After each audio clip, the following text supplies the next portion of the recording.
KBMF has partnered with the Butte Silverville Archives to bring you engaging new radio programs about Butte history.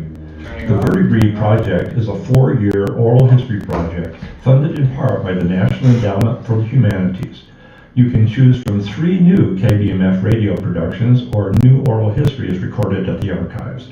Just go to verdigrisproject.org. Yeah. Hello. Welcome to my art form. It's time for Post-Orthodoxy, the show about changing our minds. Yeah, baby. With your hosts, Dark and Ainsley Savier. Maybe what they believe about reality isn't all of reality? What? I know, right? We're on a mission to have a better time with more people more often. The question is, how do you get Post-Orthodoxy explores strongly held beliefs, how those belief systems divide or connect people, and what might be found beyond those reality bubbles. Keep calm. Don't lose your head. Okay. I've got a piece of chocolate here with me because I got anxiety about doing this. Welcome to this neighborhood.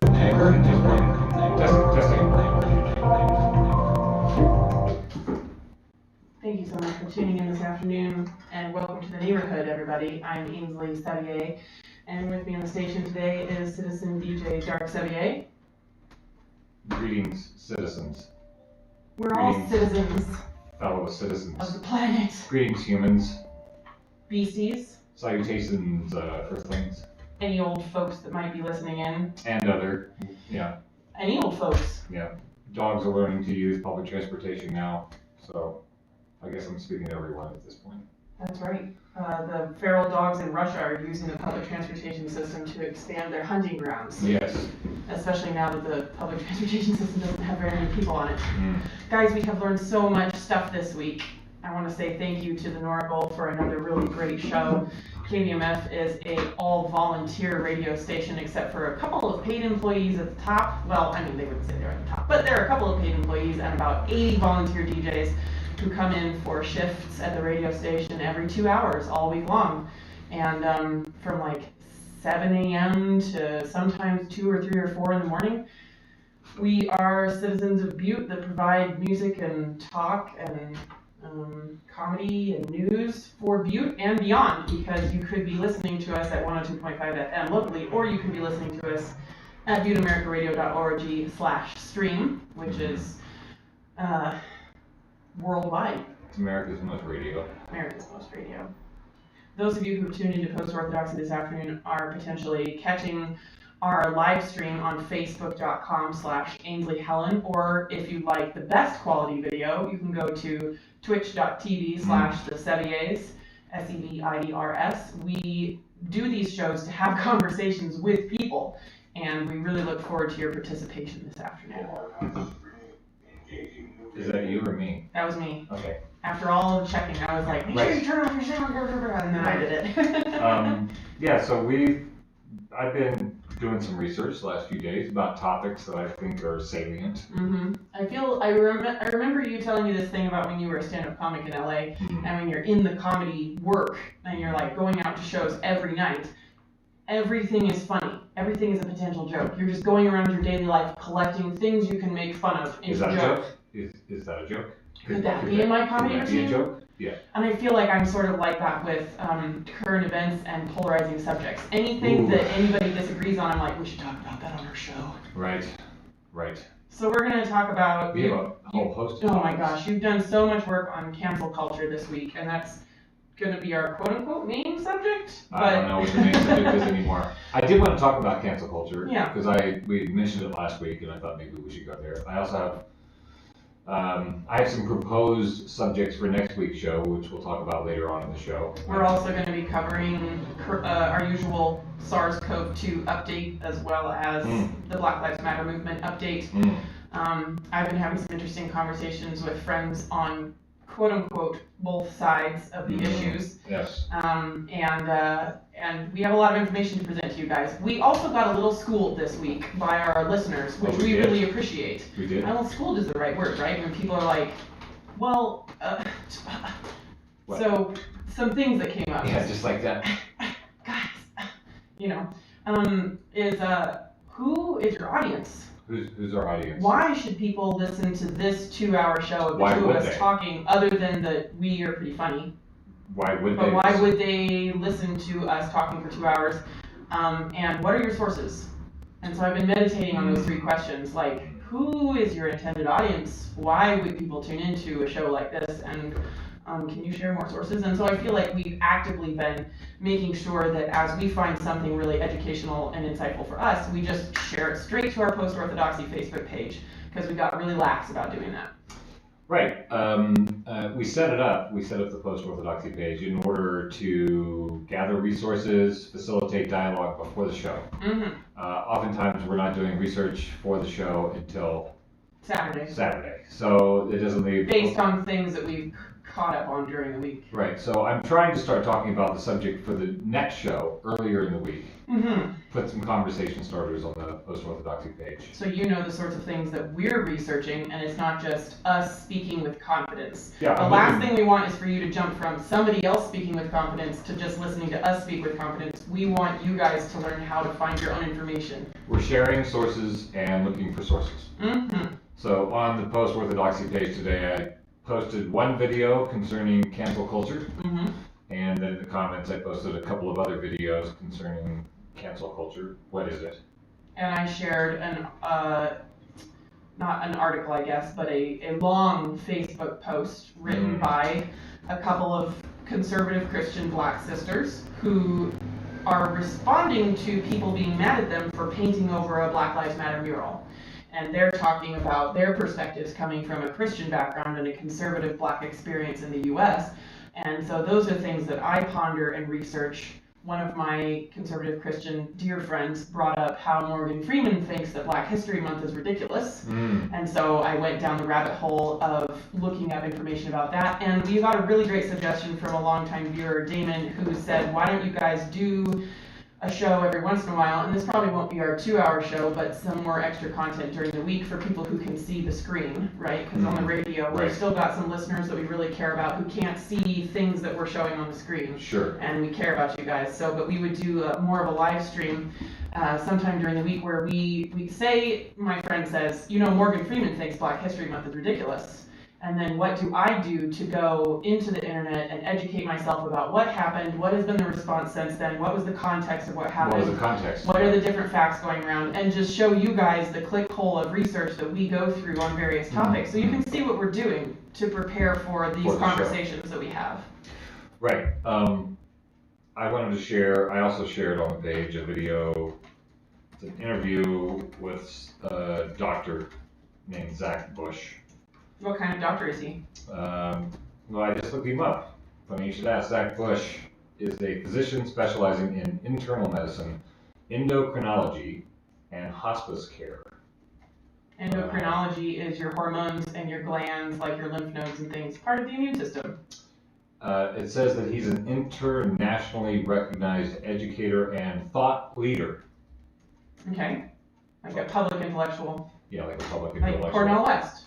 Like Cornel West of medicine, I guess. So I don't know much about this guy, but I did listen to an interview, hour-long interview, on a podcast called Live Healthy, Be Well. And yes. I listened to that today for our coronavirus update, and I thought there was some interesting information there. So all that is the possibility of an ongoing dialogue on our Post-Orthodoxy page. If anybody would like to listen to that video and say, hey, that sounds like some good information, or no, I've actually heard about this guy and I found out somewhere else that this is blah, blah, blah. So I'd like to have some ideas challenged. His ideas sound good to me. They sound sound, and they don't seem to be, it's a different way. I feel like in our current incarnation as a society, our news is not, we've talked about this before, the primary function of the news, of the mainstream media news, is not to inform us of what's going on. The main function is to make money. Right. So that's the main function. That is a very easy perspective to understand and see the evidence of if you want to. So I feel like, and part of the model of, current model of news infotainment is we know psychologically that when people are scared, they buy more things. So the news Just like has a squirrel gathering nuts when Right. it smells snow on the air. the news organizations have a vested interest in making sure that we're scared because that ups the sales. Yeah.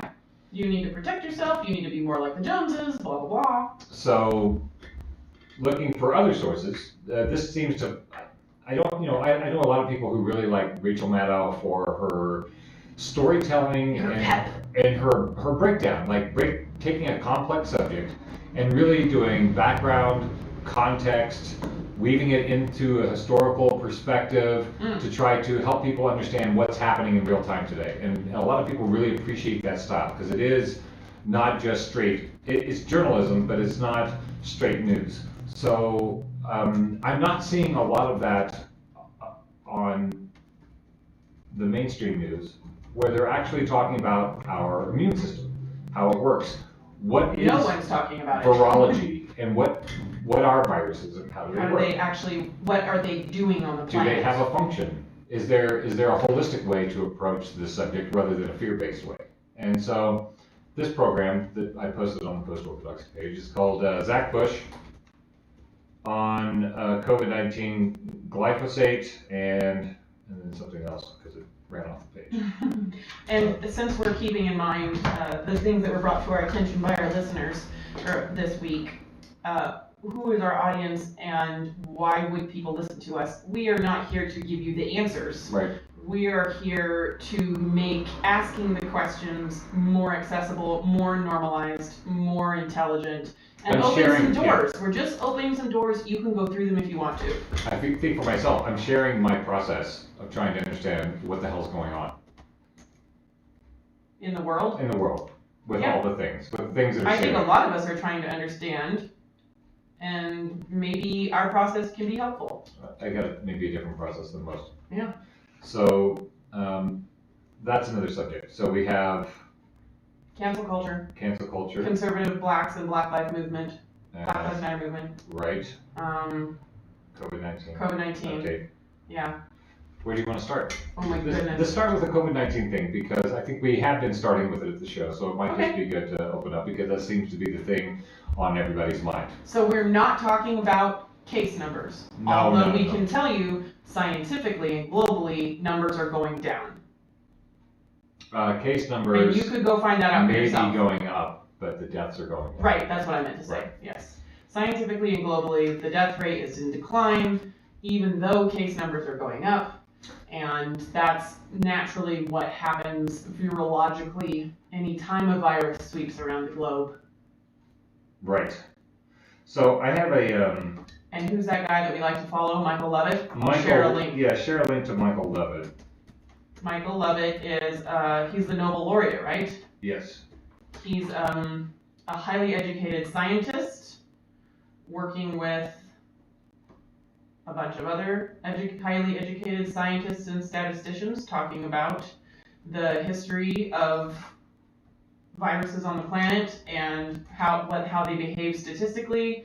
Yeah, and so he shares a bunch of really brainy information, really like, I gotta read this chart several times. This is Right. not just some pretty blue dots telling me how much cases there are all over. Like, this is a legit chart of what's going on. He's talking about death rates, comorbidities, who's actually in danger, what viruses usually do on the planet, and how does SARS-CoV-2 match up to that. Right, so I thought I would start this with an excerpt from the Live Healthy, Be Well podcast, an interview with Zach Bush. And I wanted to, it's just a 1 minute, so this cat, Zach Bush, is giving his breakdown of the role of the virus and in relation to what's going on with this current virus. This is the intro. I'm just going to read the intro to the episode before I play the little piece. You're gonna read the intro? Yeah. In this episode, Jeffrey speaks, I guess that's the host, Jeffrey speaks with Dr. Zach Bush, an internationally recognized educator and thought leader on the microbiome as it relates to health, disease, and food systems. Zach believes that COVID-19 has been demonized by the mechanisms of the CDC and the WHO, and that the ulterior motive of both these organizations seems to be the production of a multi-billion-dollar vaccine. many viruses of the past, like MERS and SARS, have disappeared naturally over the course of 12 months without the need for a vaccine. Zach, as always, speaks the truth to the public health system. So this is a doctor who works in the public health system, I guess. Okay. And he's a critic of it. So he spends 8 minutes giving his breakdown, and then the host takes his breakdown and summarizes distills it into a minute. So this is not Zach Bush, but this is the host of the show doing a minute. Okay, summarizing what the scientist said. Right, and we will also make a link of this podcast into the comments of our Facebook Messenger, Facebook live comments. Stream. Yeah, live stream. So yeah, this and is what's Zach the Bush. name of the video for people on the radio It's who might called want to look it up? Live Healthy, Be Well, and it's on Stitcher. Which is a video service online? Yes. Okay. It has episode, it just says episode, it doesn't give the number. But if you look up Live Healthy, Be Well and Zach Bush, you'll find the most recent episodes from June 23rd. Sweet. So this is a minute summarizing what Bush is talking about. You ready for this? Ready. All right, here, let me turn my volume on. You get your volume on? Got my volume on. Very good. So let me see if I can summarize with an analogy here. Typically, when you have a computer program, you get updates. They used to call them patches sometimes. You need a patch so they can work with this. The little pieces that fix the system. And what you're saying is that the virome, or the universe of viruses, carries genetic information where when it comes in, it provides information, a sequence that acts like a patch or a computer software update. And that in order to handle it properly, there is a system which determines whether to accept that because it's needed or reject it. And that the CDC, WHO concept is to not allow the body to gain that capacity on its own, but to pretend that it can be killed, that the virus can be killed, and and the viruses are now demonized. Did I miss anything in that piece there? So that's the general breakdown of what this guy's talking about. Right. He also talks a lot about the virus and the function of the virus. One of the facts that he rattled off in there is that we have, I think I put it on the post, we have 50% of our DNA, 50% of genes, 50% of our genes were the result of viruses in history. Right. So the Who viruses... we are as a species, as animals on the planet, as creatures involved in the ecosystem of the planet, is built not just by your literal mother and father and grandfather and grandmother, but also by all the other microbes and viruses that you have encountered and that your ancestors have encountered. Let me read a definition of the microbiome. The microbiome is the genetic material of all the microbes, bacteria, fungi, protozoa, and viruses. Viruses are not microbes, so they're not alive. They're not a part of the viruses are not microbiome. alive. But bacteria, fungi, protozoa, and viruses that live on and inside the human body. You've got things living in you that are not you. Everybody does. Mm-hmm. The number of genes in all the microbes in one person's microbiome is 200 times the number of genes in the human genome. Mm. The microbiome of a single human may weigh as much as 5 pounds. So if you took all the bits of you out that are made of viruses, fungi, protozoa, and bacteria, it would be 5 pounds of living material and viral data. It's integrated with our system. That is a part of a human. Right. Everybody's got viruses. So their definition of the biome included virus. What this cat, Zach Bush, is saying is that we shouldn't be including viruses as a part of the biome because viruses are not alive. When I was doing my research last week on what's the difference between a germ, a virus, a bacteria, and a pathogen, that's what I found out as well, is that viruses are not alive. Bacteria are alive. They're like, when should you take antibiotics? Right. Not when you have a virus. Yes, when you have a bacteria. So viruses are basically patches for the biome. They come in and they connect and they upload and they again, half of our, as they say, the human genome is composed of 50% of its volume by viral inputs. Yeah. So we have a We virus. are humans and other animals and other living things on the planet are built, modified, and maintained and evolved by viruses as they spread around the planet. Right, so I'm just gonna post on our comments on our live stream, the link to that 1 hour podcast. All right. Because he covers a lot of ground in that podcast. Part of it is that he says that he predicted that we would have a virus that would come out of the Wuhan province about 4 years ago. And his theory about... How did he predict it? His theory about what's going on, this is the stuff that I find really fascinating, is that viruses are responses to the larger global biome. And that he was concerned that the pig industry in China was going to be where we were going to get the virus, is that we pump pigs up with all kinds of antibiotics and all kinds of medicines. All their stool, all their runoff go into ponds. Pig poop. Right, which is where you have all these pathogens and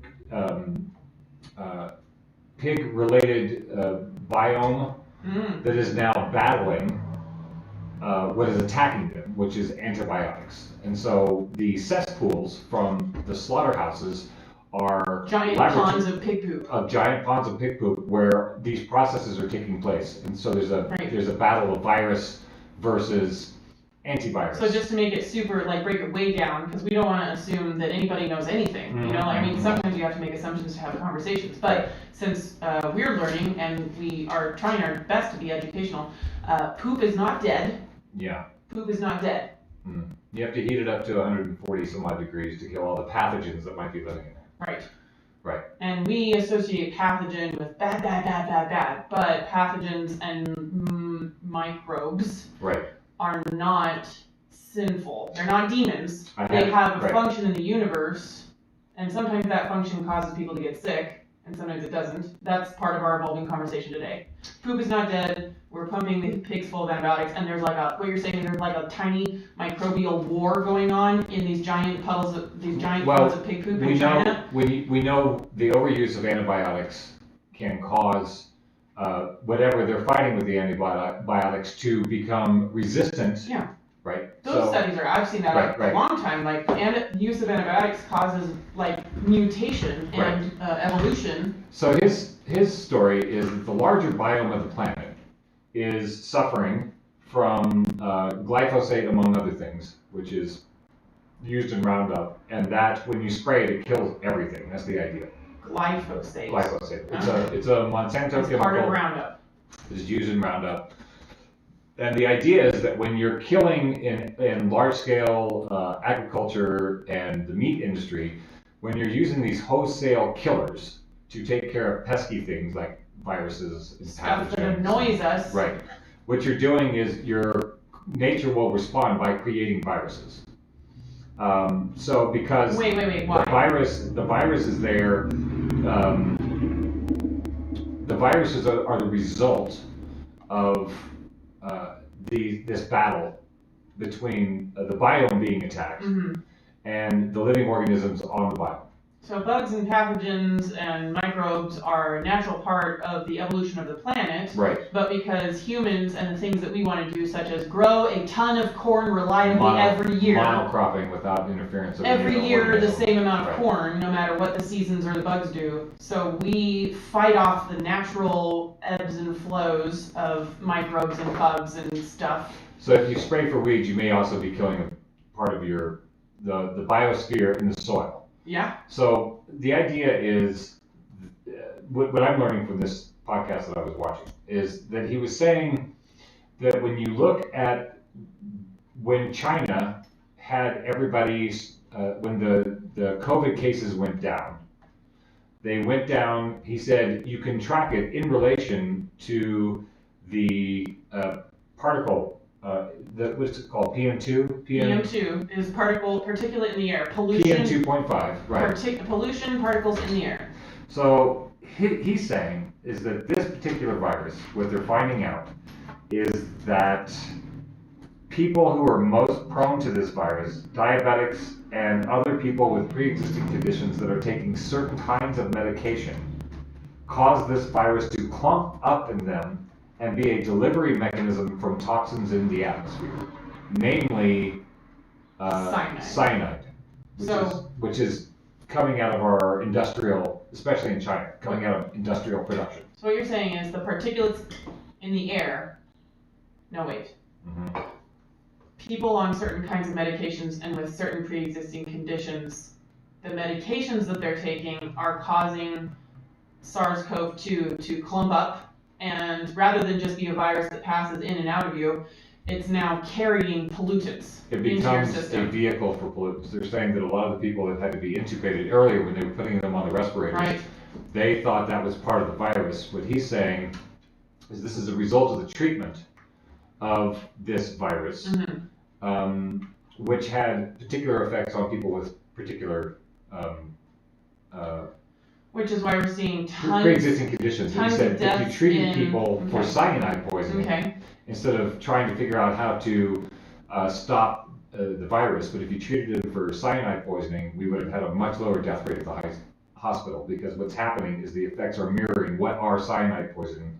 And he seems to think that they're coming from, there's the highest concentrations of deaths were in the highest concentrations of PM 2.5. Pollution, highly polluted areas, major Right. cities, places like Italy, places The place in Italy use... has the highest concentration of particulate matter in Europe. Okay. And that was the highest case of deaths. New York City has a lot of particulate matter. So we're talking about correlation versus causation. Right. Which is a really, really, really important thing to understand about statistics, about what you think about your friends, about, why you like to wash your hands all the time. Like correlation versus causation is a part of all of life and all of critical thinking. We have been assuming, because of some of the information given to us and knowledge that we already had in mass as a society, that people were having lung problems when they were infected with SARS-CoV-2 because of SARS-CoV-2. Right. That's a correlation. They were infected with SARS-CoV-2 and they also had lung problems. So correlation, SARS-CoV-2 caused the lung problems. But causation is actually figuring out what actually is causing the lung problems. And what this doctor is saying is that the people with the comorbidities that are causing, if we look at all the people who are getting really sick, and the prescription drugs that we're taking to treat the comorbidities, is causing the virus to clump up in a way that is not clumping up around everybody else. Right. And the actual causation of lung problems in people who've been infected with SARS-CoV-2 is that particular infection in that particular person, because of the area of the planet that they live on that is polluted, it enabled the virus to bring pollutants into their body in a high enough level to cause them to have lung problems. That's causation versus correlation. And he was saying that early on, when China shut down back in December, I remember seeing this. There was this amazing video of the PM 2.5 meter looking at China and watching it disappear. Watching the particulate matter disappear from their atmosphere because production had stopped. When everybody shut down for the lockdown in China, pollution disappeared. So people said, well, they locked down, and so therefore the people were not running around and getting the virus. Correlation. That's a correlation. What he's saying is that actually, not just in China, but in all these areas where the hotspots were, tend to have high PM2 readings. So he's saying the places on the planet that lots of people died were highly polluted. Part of the reduction in deaths and cases was because the production of PM2 in the atmosphere had dramatically, visibly, when you looked at it, dropped. And so deaths dropped. Okay. Because this virus has a tendency to fast track toxins from the air and the environment into your system. So I thought that was some interesting information I haven't seen anywhere else. So for perspective, because one of the things that we do as a critical thinking practice and to always try to be checking our own reality tunnels is, so what about the people in Montana who have gotten sick? Right. I think last I checked, we have 14 coronavirus cases in Butte, noted cases, as in we know that they're infected with coronavirus. Now, we don't know if those people are in the hospital struggling to breathe, or if they're just being quarantined at home because they happened to get infected, and got a test. And, you know, like some people can be, cases might be asymptomatic cases, right? Or hospitalized cases. Right. So in Butte, we have not very much air pollution. We're not a major city. Right. Right. We're not surrounded by all the dust in the air from farm production either. So this is where we look at not total number of cases, which is 14, but we look at percentage of population, because we need to see what percent of Butte's population is suffering compared to what percent of New York City's population is suffering. And from what we can see statistically, New York City's population, a higher percentage of the people that live in New York City are suffering or died than the percentage of people in Butte who have suffered or died of SARS-CoV-2. So they would attribute, that's another thing that is mentioned in a lot of the sources that I've been looking at, is that this virus is shaking out to be one of the top 10 flu season death years. So it's up there as far as death, but as a flu season thing, not as a pandemic that's going to destroy us all. So this is higher than normal deaths because of the flu, is another way to look at this. Right, because SARS-CoV-2 is a coronavirus, and Yes. the common cold is also caused by coronavirus. Pneumonia. So like, there are several illnesses caused by coronaviruses. We just happen to have put a scary name on specifically SARS-CoV-2. Right. Yeah.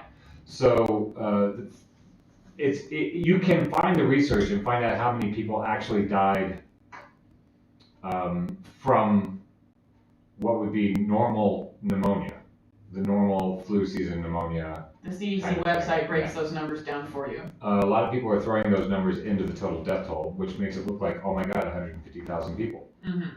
That's a little higher than the average flu death in a season. So, to explain what's going on in Butte, the narrative is that we have a scary virus that's going to kill us all if we don't wear masks. But what seems to be shaking out is a stronger than average flu season. Mm-hmm. And that the best thing for you is a healthy environment and healthy food. That reduces your chances. Those are the two things that are going to reduce your chances of having negative effects from the virus, which from a holistic perspective is a patch that's here to upgrade your DNA. A computer upgrade. Yeah, of sorts. A DNA upgrade. So yes, some people are going to get sick, some people are going to die. He also talked, this Zach Bushcat was also talking about the flu season and his breakdown of why we have a flu season. And the flu season is from November through May. In this hemisphere. In this hemisphere. And the reason that happens is when plants go into dormancy in the frozen north, PM2 goes up. Because all the oxygen cleansers aren't there anymore. The respiratory system is shutting down for the winter. And so people are getting sick because he's saying the virus is here year round. Why do people get sick in these months? Is because the atmosphere is more toxic in those months. Because we don't have a biome, the trees, the grass, the plants that are working as our lung cleaners, our air cleaners, are not working. So let me rephrase that just for my own clarity and for the clarity of our listeners. So what you're saying is there's always the same amount of viruses on the planet. Hanging out. There's always flu virus. Well, the viruses are around and they spike. They spike. Infections spike. Infections spike, correct. Humans' interaction and awareness of the virus spikes. And humans, we have flu season, quote unquote, not because there is suddenly way more coronaviruses and rhinoviruses in the atmosphere, but because the coronaviruses and rhinoviruses enable pollution to get into our body. There's the biome with all these little all these organisms and plants that are going to sleep for the winter are no longer serving their function. So there's a compromised atmosphere Right. because of that. So the trees and the dirt and all the filtration mechanisms on the planet aren't filtering as much as they normally are. So pollution globally goes up, which is, I mean, pollution is inflammatory. Pollution is inflammatory. We know that. It turns, like PMT coincides with our flu cases and flu seasons. So for us, it goes down between June and the beginning of November. Our cases generally go down. And that's also when the PM2 is at the lowest in our yearly cycle. Right, all the trees bloom, and then they start doing grasses, and then the farming starts, and the dirt getting, like the air is getting filtered more during the growing seasons of whatever your area is, and so your flu season is stronger when the air isn't being filtered as much, so you're dealing with more inflammation than usual because of the pollution, and therefore it's easier for viruses to multiply in your in your body because your immune system is already dealing with pollution inflammation. It's also about our immune systems. If we're not getting as much exercise, if we're not getting out as much, if all the fresh foods we are eating out of our gardens in the summer aren't there anymore, our immune system is prone to infection. Yes, in those cases. In those cases. Well, it's also shown that the United States is part of our cases, our death rate in the United States has to do with our life expectancy. Our life expectancy is falling. In the U.S. In the U.S. And our health is not something to be proud of, generally speaking. I think the general health of U.S. citizens is pretty bad compared to the globe. 34%, I think is what I saw, of people are considered obese. In the U.S. Right. Yeah. So we're going to have more problems with anything that has to do with the immune system when over a third of us. And that's not a fat-shaming comment. That's just an information about data, which is that people who are carrying around a lot more on their structure have a strained system. So the point of the show, Post-Orthodoxy, is to deal with orthodoxies. When things become unorthodox, then you can't question them anymore, and you just have to do the thing. We just don't talk about that. No, you just do the thing, or you're a bad person if you don't do the thing, whatever the thing is. We already know what the rule is. Whether it's religion or sex or politics, whatever. Just do the thing and be on the team, otherwise you're on the other team. Right. So that's what's complicating this issue, is we're still treating the virus from what I perceive as a Judeo-Christian model, and that it's a demon out there that's going to get you if you have bad behavior. And the bad behavior they're not talking about your immune system. They're talking about whether you're wearing a mask or not and all that business. But it seems like the more relevant information that we're not talking about is our immune system and how viruses work. How do we interact with viruses? We shouldn't be at odds with viruses because that's half of us. And that's our current perspective here on Post-Orthodoxy based on the research that we've been doing this week, specifically this video that you were talking about. Can you give us the names of the people of this massively long video that we watched, this interview? I'm going to try to find it. So Zach Bush is the cat that was being interviewed. Jeffrey, I'm going to try to find, he has not promoted his page well enough for me to know who he is. Show info. Live Healthy, Be Well. That's the name of the show. So people could look up Live Healthy, Be Well. Best-selling author and filmmaker Jeffrey Smith is the host. So you can find that on And he was Stitcher. interviewing doctor. Yeah, Dr. Zach Bush. Right. So we made that video available on our Post-Orthodoxy Facebook page. I would love to hear any feedback from folks if they have pro or con feedback on the information in that video. I also linked it in the comments on the Facebook live stream. It's interesting what you said about teams. I think that segues nicely into some of the other things that we want to talk about today with cancel culture and conservative Black Americans. Which is this idea that we should be on teams as humans, and that in fact we are on teams, and that if you're not on a team, you're not allowed to. Like, you have to pick a side. You have to pick a side. I think our tribal nature gets exploited. Yeah, and if you don't pick a side, you must not care. And the idea that if you are on a team, that you completely match with that team's ideologies. And so we also confront a bunch of identity crises when we're battling someone on the other team, and then they say something that we actually agree with. And we're like, wait, we're on separate teams. I'm not supposed to agree with anything you say because you're on the wrong team.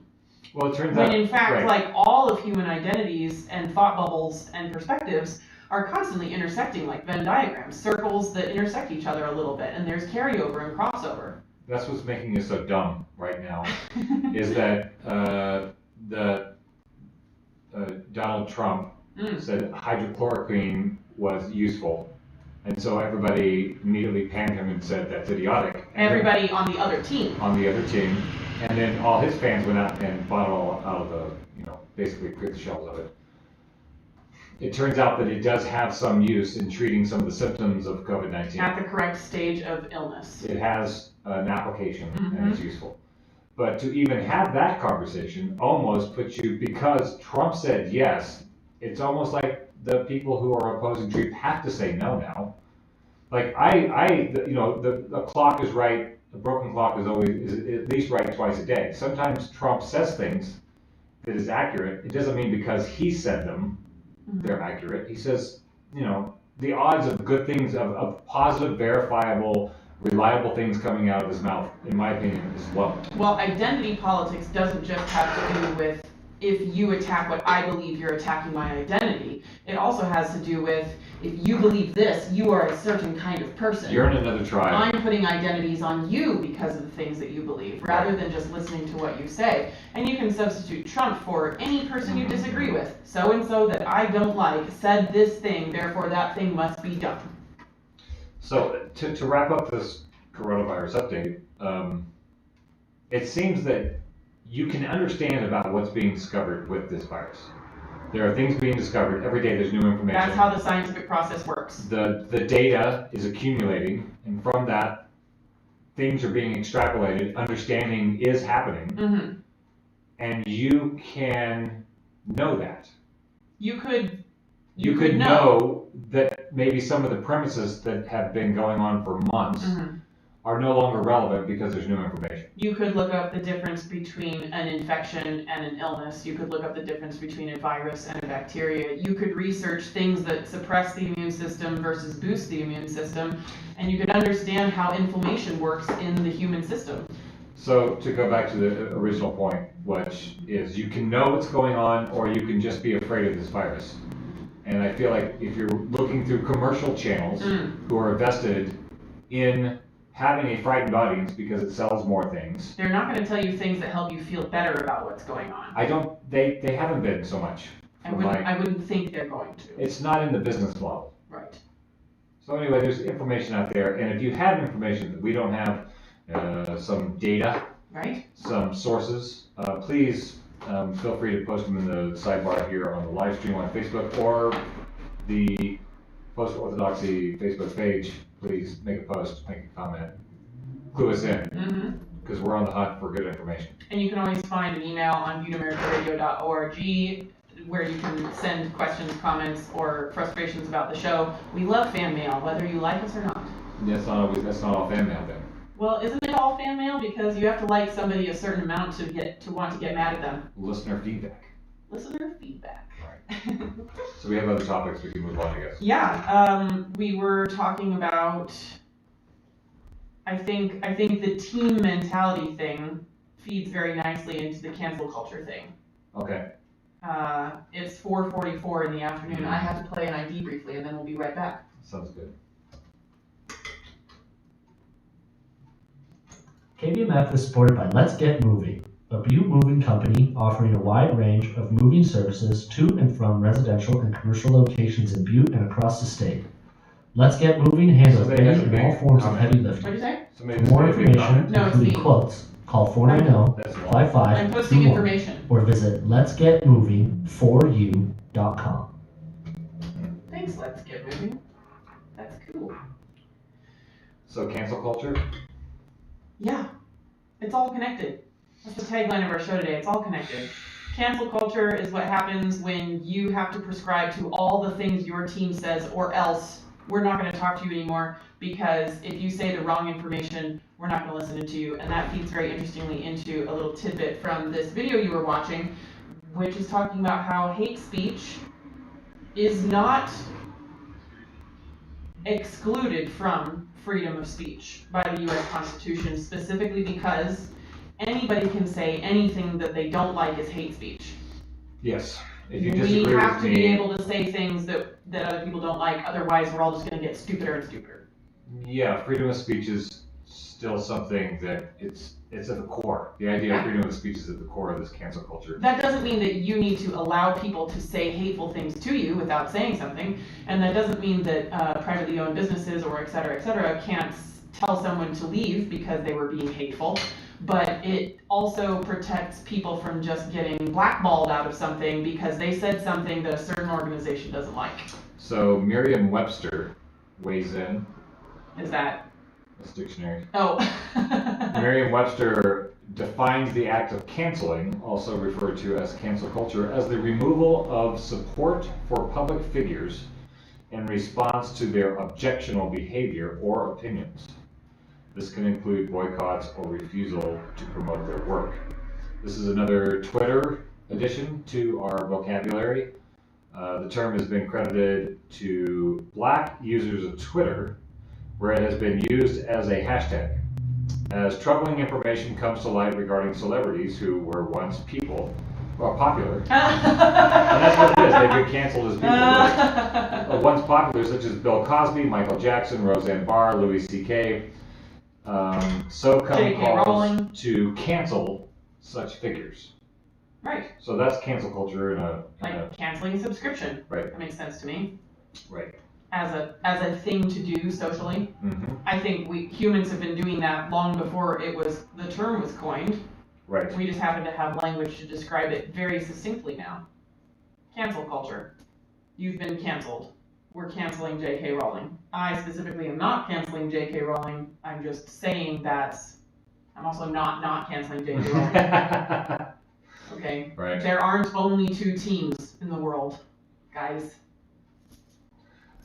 So I have a couple of videos here that I found. Okay. We can play an excerpt of one of them to start the dialogue. This is, let me find the timestamp here.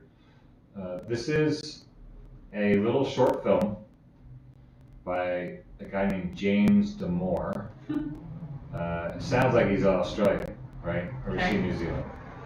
And it's a little 12-minute video where he is on site at campus in Portland. I can't remember which university. I think it's the community college or the city college. There's an interview with a guy who was fired from Google because Google was saying that we have more men than women working at Google, and we need to rectify that. We need to equal our gender employment. Equity is very important. Yeah. And he said we need feedback from people to tell us how to do that. Yeah. And this guy who worked at Google said, well, from what I understand, men and women are different. And biologically, physiologically, there's various differences, and that women are inclined to do some things that men aren't, and men are inclined to do some things that women aren't. And they seek different things in a work environment. If you want, it's 50-50 men and women in the world, but if it's like 80-20 at Google, maybe we need to change our environment. In the working environment of Google? Yes. Okay. To make it more appealing to women to want to work there. Yeah. And he was fired immediately. For saying that men and women are different? By phone. For saying, yeah, that there are some differences. And so it went against this. This is a part of the cancel culture. So I did a lot of research on Evergreen University, and I don't even know if we're going to be able to get into that. I'd like to talk about it a little bit. But cancel culture is really kind of a Lord of the Flies mob mentality. Yeah. Where people whose voices have not had a platform or have not been heard. It's a modern term for a witch hunt. Get amplified. Mm-hmm. And then it's almost like the social justice warriors or well-meaning people take up the fight without really knowing the fight. Right. And they just want to support a team People or a tribe. who want to support something that seems meaningful, just jump on board. So let me just play this little piece from this video. You got me turned up there. Let's see what comes out here. Oh no, I haven't touched anybody. their space. There's not much I can do. Oh gosh, touch. The thing that strikes me about speaking to you is that there are rules to this game that we're finding ourselves in. Yeah, I mean, the term usually used to describe postmodernism is a cultural logic. It is a new cultural logic which goes against the modern ideas that we had before. It is unrepentantly irrational. It doesn't make a pretense to be reasoned, and it doesn't make any pretense to be evidence-based. It can look like inconsistency, it can just look like hypocrisy, irrationalism, it can look hateful, and you really need to understand that this is the inevitable consequence of seeing society as constructed in language into hierarchical systems of power. Here, you can get your black. Okay. So there's that. What do you get out of that soundbite? What are you getting out of that soundbite? Well, the part about cancel culture being unreasonable. It's necessarily unreasonable because it is mob rule. All or nothing. All or nothing. Either you're against J.K. Rowling or you're for J.K. Rowling. The tribal aspect of it is very powerful. And it goes... Meaning people like to feel like they're part of something. People like to feel like they're part of something. And it's also, like what happened at Evergreen College is there was student rebellion, basically saying we want this to be the most equity school and we're tired of being treated terribly. And the science department, some geeks in the science department basically said, well, what was the... What are we going to do? What are the offenses? Yeah. So if you say that systemic racism is happening, what are the offenses? This school is racist. How and how do we change it? Yeah.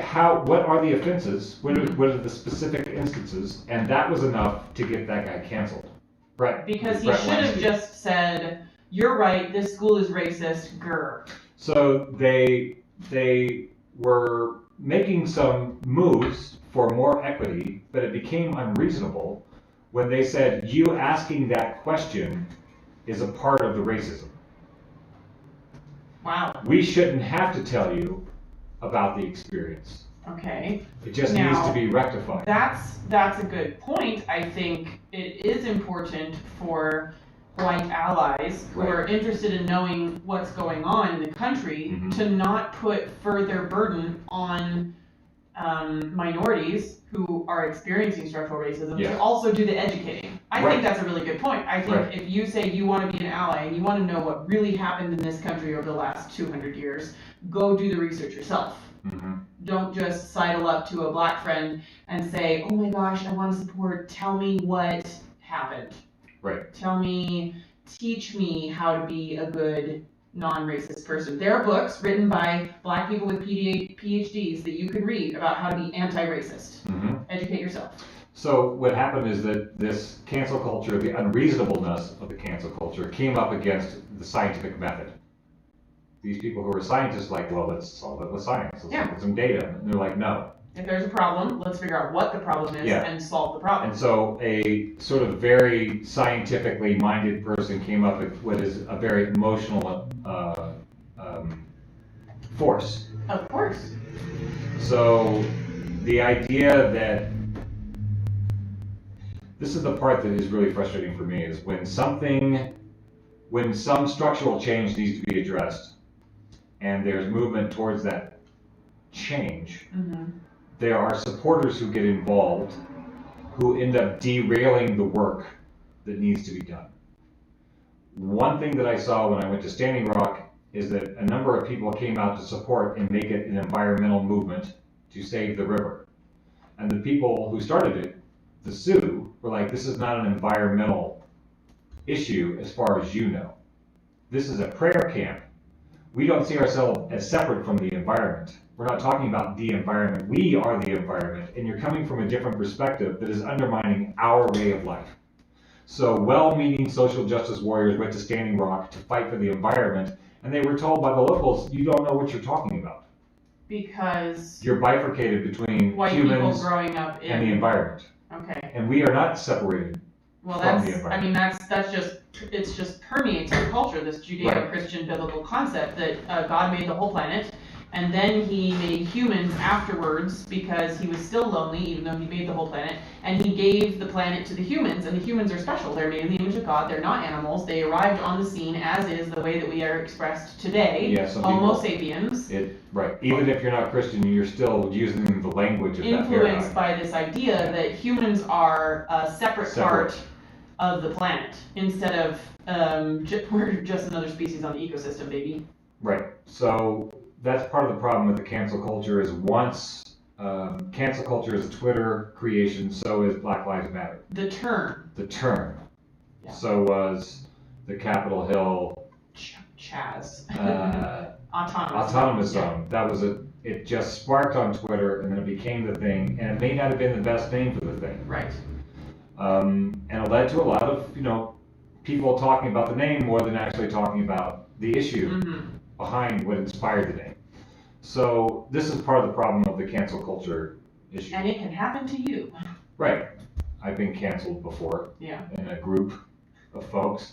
And the whole point is you don't get to have your day in court. That's an integral part of cancel culture is once you've been canceled, it doesn't matter what you say because we already know that you did something wrong and what you did was so traumatic we can't even talk about it. Even if you don't know. No, we know you did something wrong. No, that's where we have to use words.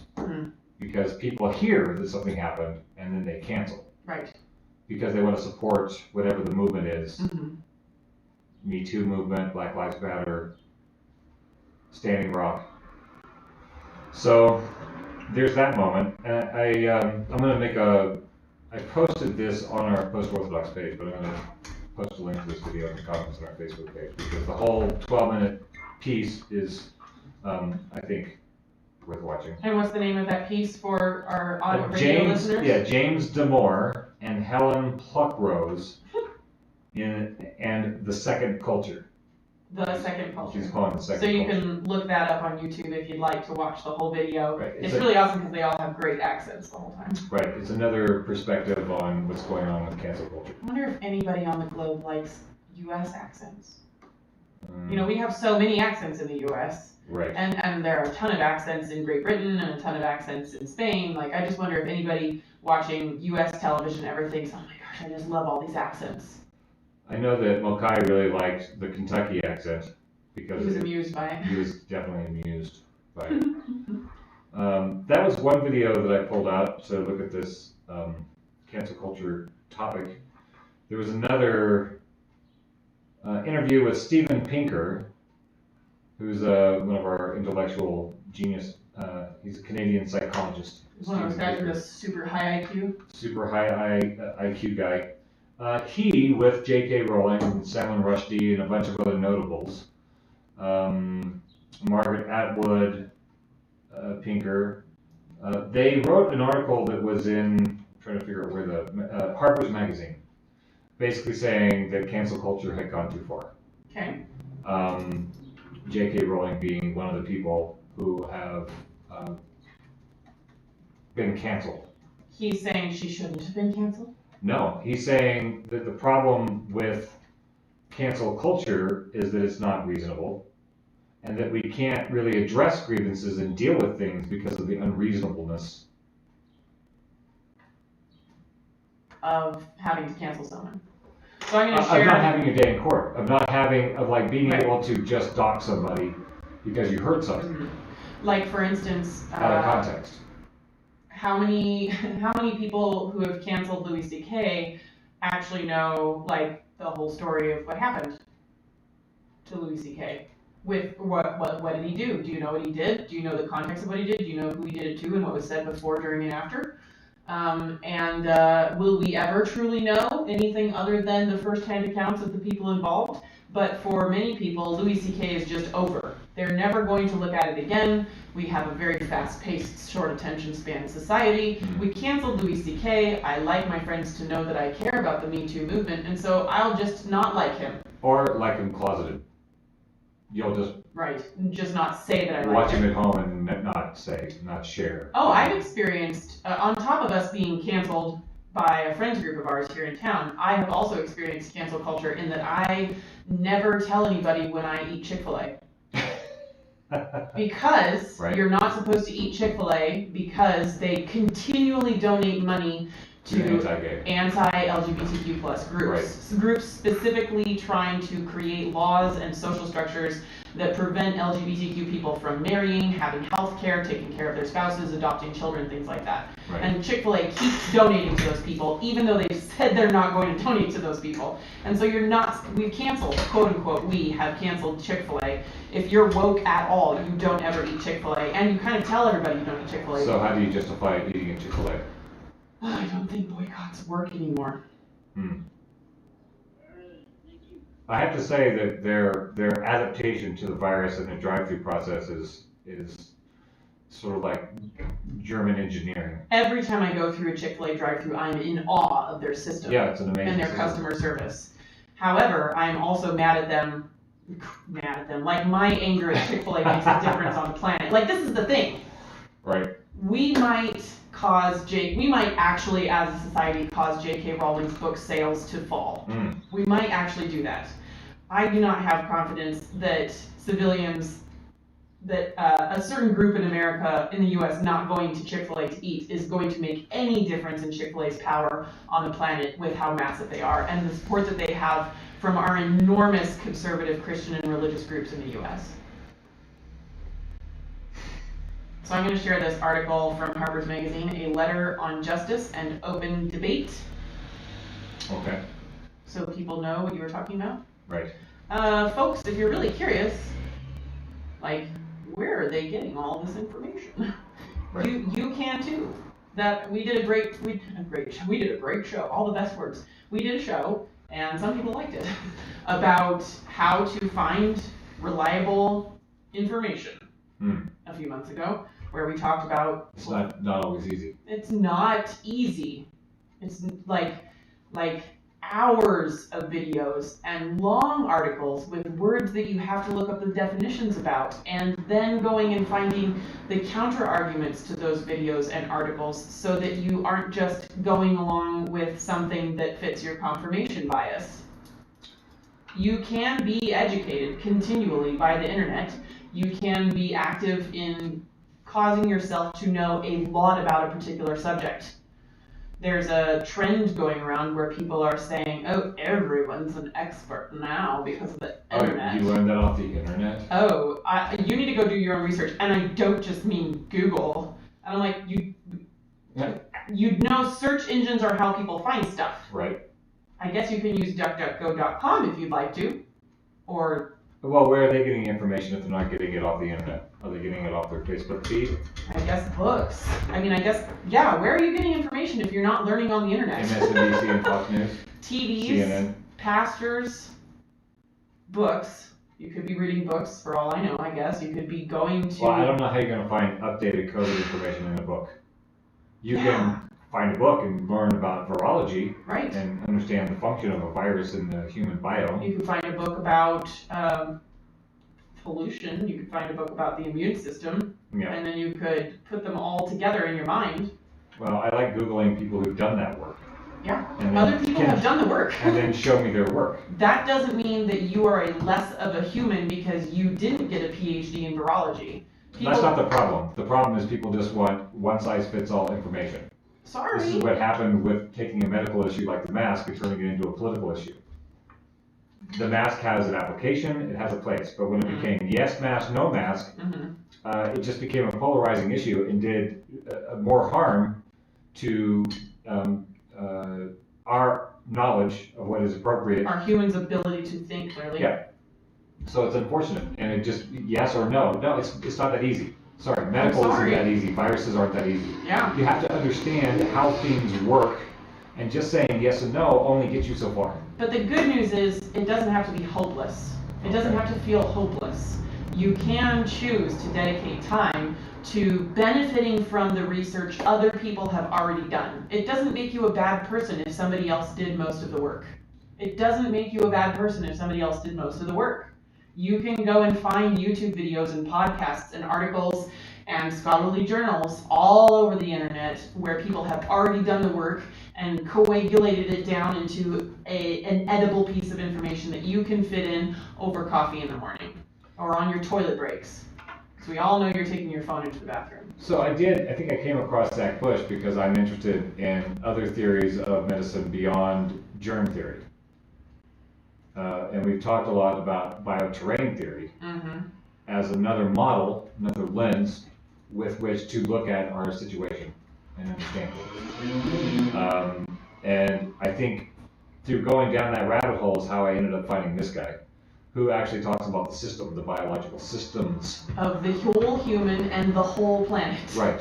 And things make more sense to me, because that's the model that I'm using, is that we're a part of the environment. We're not separate from the environment. And so if something is happening to us, it's reflective of what's going on in the environment. And I'm going back to the COVID thing. We need to go, we'll save that for next week. Let's go further. Further down the rabbit hole. We have to play an ID real quick. Yeah. You're listening to KVMF LP Butte 102.5 FM. We're so grateful that you're listening to community radio, and if you'd like to learn more about our radio station or potentially become a DJ yourself and spend a couple hours every week playing music or talking about whatever you want to talk about on your community resource, you can go to butteamericaradio.org and find more information. The 5th annual KBMF Pledge Drive is set for August 9th through the 15th, and we're asking you to support the station for another year. Consider making a tax-deductible donation during or before the pledge drive by going to butteamericaradio.org and clicking on the donate button. Your financial support helps us keep our community radio station thriving, and we can't do this work without you. Thanks.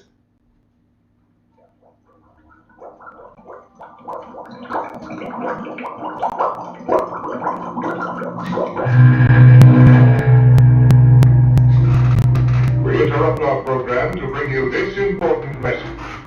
I love you.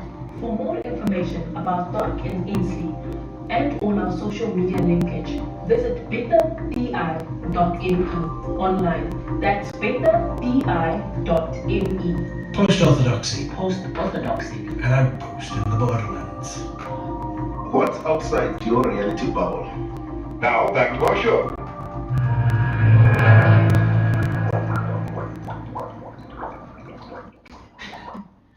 We haven't played that one on here yet. No. That was really cute.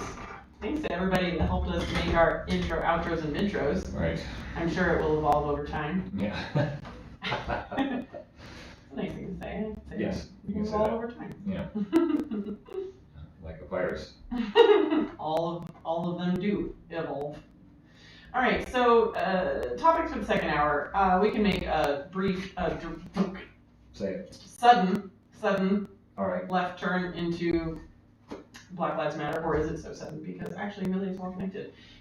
You have to be on a side. You have to be on a side with the mask or no mask thing.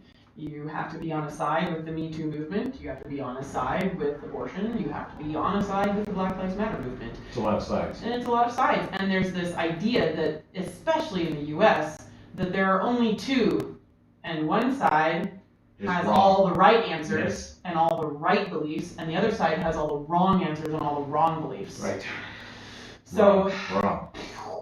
Yeah, wrong. Unhealthy, unkind, and if you ever do something kind, I'm going to be confused because I thought you were one of the bad guys. You can't be a bad guy and do something I like. Right. Okay. So, let's talk about what's going on in Portland right now. I wanted to talk about the timeline. Because I grew up, I spent the first 27 years of my life as an evangelical, which 25% of the country is evangelical Christian right now. Over 75% of the U.S. still identifies as some kind of Christian. Right. And there are several other super conservative religious groups, branches of Catholicism, Mormonism, people in the Amish or Pentecostal mindsets that also have many of the same beliefs as evangelical Christians. So it's not really just 1 in 4 people in the U.S. that believe these things, it's more than that. And people who believe it, or people who just subscribe to it by default. Right. I guess I'll just say Christian. Right. Just in case. My Facebook timeline, seeing as I got onto Facebook while I was still only socializing with people in evangelical circles. that reality level. Right. How did you do that on social media where all the world is available to you? How did you live The in a world is bubble not online? available to you on Facebook. This is one of the problems with Facebook, is that you only see information on Facebook being shared by people that you are friends with. It's not very accessible on Facebook to go find information being shared by someone who is not already in your group. Twitter is great because you can search for topics and you can find information that's being spread around on the internet by people all over the world of various different bubbles and perspectives. But so when I joined Facebook in 2009, I had all evangelical or some kind of Christian friends. And so we were all confirming each other's perspectives on the world. We were sharing articles on how to stay pure until marriage and how to know if the new church you're going to is a good church to go to, things like that. And then 5 years ago, I decided I needed to get a divorce.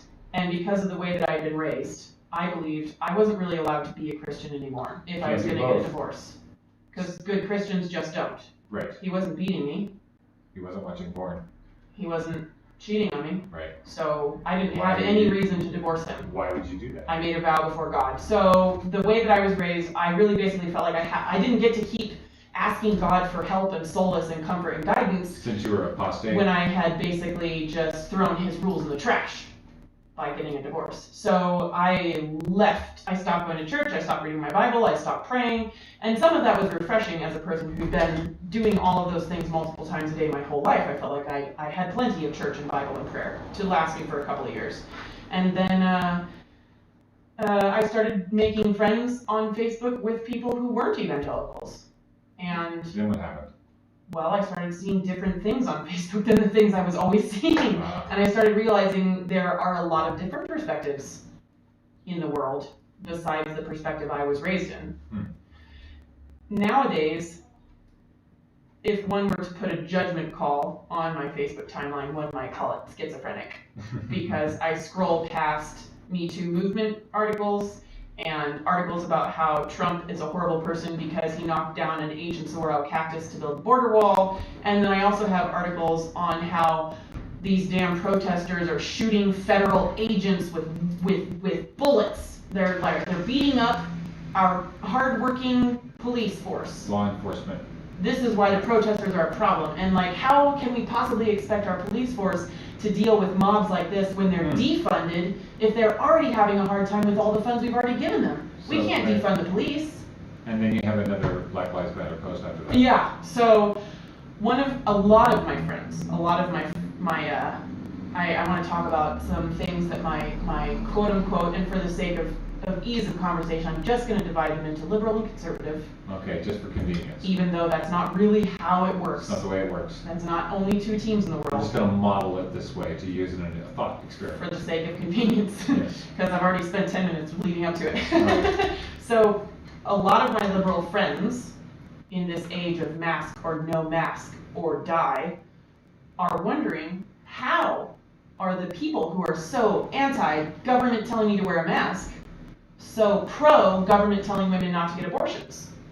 Isn't it my body, my choice? That seems like hypocrisy to people on the left. It does.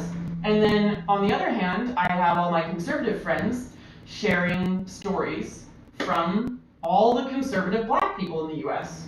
Saying that we're not with Black Lives Matter. We would like to not be seen as black people. We'd like to be seen as Americans. It's a sin problem, not a skin problem. What? It's people are just born broken, and some people are more broken than others, and it's a shame that a lot of black people go to jail because they're kind of more naturally inclined.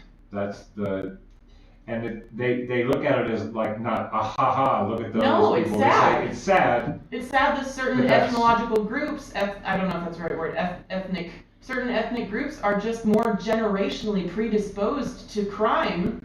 So that was the zeitgeist that I was raised with, that we were, because we could don't hate supposedly trust our genetics to Britain, we were going to heaven and everybody else wasn't. And that was unfortunate for everybody else. There's no glee, in my experience, no glee that I was the only chosen one and everybody else was going to hell. It's too bad. Right. Yeah, you can't really... But if you've never been in that world, you look at people who hold those views as evil. Right. As because you're thinking that they're thinking the way you're thinking, and if they were thinking the way you're thinking about the world, then they would be hating. They wouldn't, yeah. Right. Right. So a friend of ours recently took a guy up on his offer to go out on a date, and the first date was great, and then the second date was he let her know that he was the text message we got was, dodged a bullet, he's totally transphobic. Okay. And I was like, what do you mean? That was a deal breaker for her in the relationship. Yeah. And she said, well, because he's a Christian and he thinks that being trans is wrong. And I was like, okay, transphobic implies that people are either hateful of trans people or afraid of trans people. And they don't think that they're being hateful or afraid. They think that God made people to be a particular way. And those poor folks aren't doing it. And they're confused or misled or deliberately rebellious of the way that humans are supposed to be, and it's too bad. And I'm not going to support that kind of lifestyle because it's unhealthy and wrong. That's a perspective. People on the liberal side call people on the conservative side transphobic because they weren't raised being told that God made men and women to marry each other. They're working from a different paradigm. Yeah. You have a completely different It's a whole perspective. different model And if world. you don't know the conservative perspective, you just think they're being a-holes, you know? Right, and I don't think you're going to convince anybody with the arguments that you just made. So one of my friends said... Because it is so different. Right. And that was the whole point of the cancel culture, is that there's no... people who are people being canceled by cancel culture, whatever that is, they're coming from two different realities and cannot understand either perspective. It's not that they will not, but it's almost like they cannot, as long as they stay locked in a dogmatic perspective. Right. When I was an evangelical Christian, I could not understand LGBTQ rights campaigns. Not within that model. Because I knew that it was wrong to be gay. According to your worldview. My entire understanding of the entire universe and what is right. Right. And then you have a lot of... It wasn't like I was being a horrible person or hateful or deliberately not understanding. It was like, it's not that I don't understand you. I understand what you wish you could do, but I also understand that it's not right or healthy for you to do that. Right. You know, like that was my worldview. And the same thing and you're backed up by your whole friends group, your Facebook group, my your entire family, your social church. group, my Everybody entire family, agrees yes. and supports that perspective. So there's no real... Not only is there no real reason to doubt it because of its ubiquity in your world, but there's also to entertain that is to... Entertain being cast out forever. Yes. And you don't know that there's so much more on the planet than... Right. Yeah, and then from the liberal, quote-unquote, perspective, that's why I see so many of my liberal friends as I scroll through timeline, and it's going back and forth between the LGBTQ community as pedophiles and why won't you just let people love each other, back and forth on my timeline. It's like my liberal friends, quote-unquote, and we're dividing into two arbitrary teams, are just saying like, why are Christians so mad? Why won't they just let us get married? Like, why are they fighting legally and socially and interpersonally just let me live my life, you know? They're like, let me get married and have children and live my life. Why do you get involved in my business? Why do you care? It's my business. Except that the Christian worldview is that it is the Christian's business, that God has told them to try to perpetuate truth and health on the planet, and their version of truth and health is lifetime monogamous heteronormativity within marriage. It doesn't include you. Well, it's not that I hate you or don't want you to be happy, it's that I want you to want what's good for you. Right. That's a lot to take for people who've never been in that world. Yeah. And it's just a lot easier to just be mad at Christians and think that they're all being mean. It's just easy to think Christians hate gays. Frankly, that's the lazy route. And some Christians do hate gays, just like some people do pull BS statistics off the internet and share it around and give other internet researchers a bad name. Right. So one of my conservative friends, I shared a meme. I guess I shared a meme, right? So I shared a meme that was basically saying, why do we call African Americans African Americans and Asian Americans, and Mexican Americans, but we don't call all the white people Irish Americans. European Americans. Or Italian Americans. Or Israeli Americans. You know, I sort of figured that word out halfway through. My friend used to call them Israelians. You know, and so in my perspective, I try really hard to not share emotionally charged information. It's just you'll have to then be fighting off all the emotional reactions. Because my viewership is split between half super conservative friends and half super liberal friends, right? So I try to share factual information, non-confrontational thought exercises, instead of emotionally charged F you to the other side sort of stuff. Partisan catnip. Yeah, just outrage porn. Yeah. So I shared this if we're gonna call African Americans and Asian Americans, then we should call white Americans European Americans. Mm-hmm. You know, how'd that go over? My friend said, I was taught that, and she never responds to any of my stuff. I know she sees them, but so I was like, wow, this is one of the things. In my mind, having been a person who was a super conservative, you do choose your battles.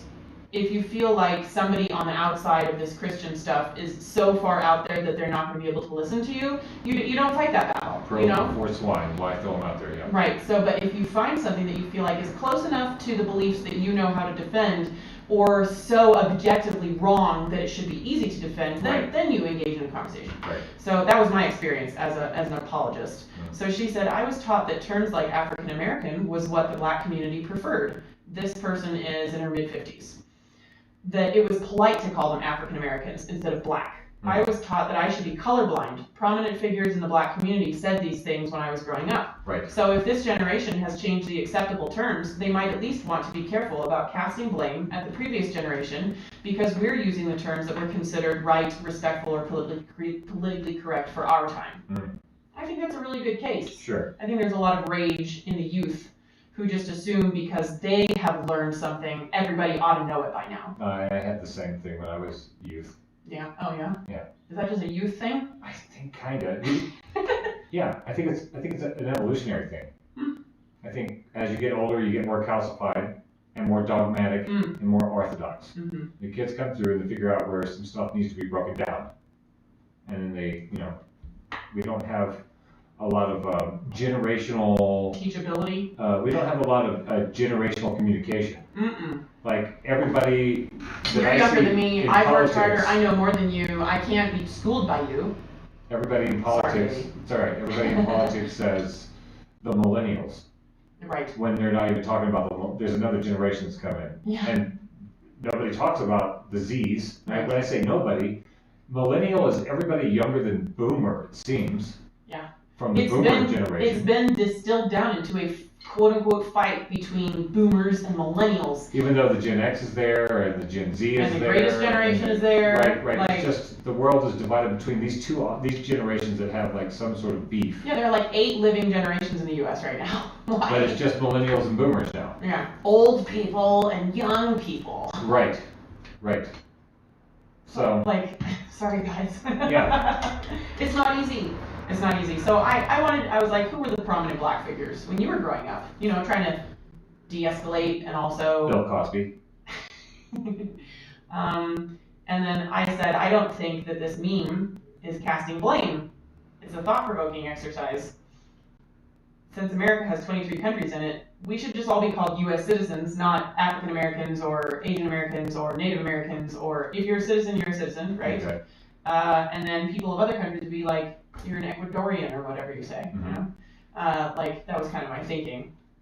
And she said, America has the unique feature of being a cultural melting pot. I know that phrase is also no longer popular, but what it has historically meant is that America was a place to which people of all nations, races, and creeds could come to be free and to pursue happiness. It's not a heritage I'm willing to toss out because some angry people have a different political agenda, and I disagree about... Some angry people. Most of the memes being posted these days are divisive and disrespectful. They are not conducive to peaceful reconciliation or problem solving, I wonder if that's even their goal. And that brings me to want to talk about the timeline. Right, and I can read that. That makes total sense to me, but maybe for different reasons that it makes sense to her. Oh yeah. Yeah. About the divisiveness. Yeah, I think outreach forum doesn't do anybody. About the tribalism of all this stuff, where you just share the memes that agree with your already closely held belief. The things that you already know. You tend to go find information that match things you already know. Right. Mm-hmm. So my conservative friends sharing articles about how these darn protesters are beating up police officers and federal agents. Yeah. So this is kind of like thinking that race problems in the U.S. started with black people committing crimes. Right. Right. So like here's a lot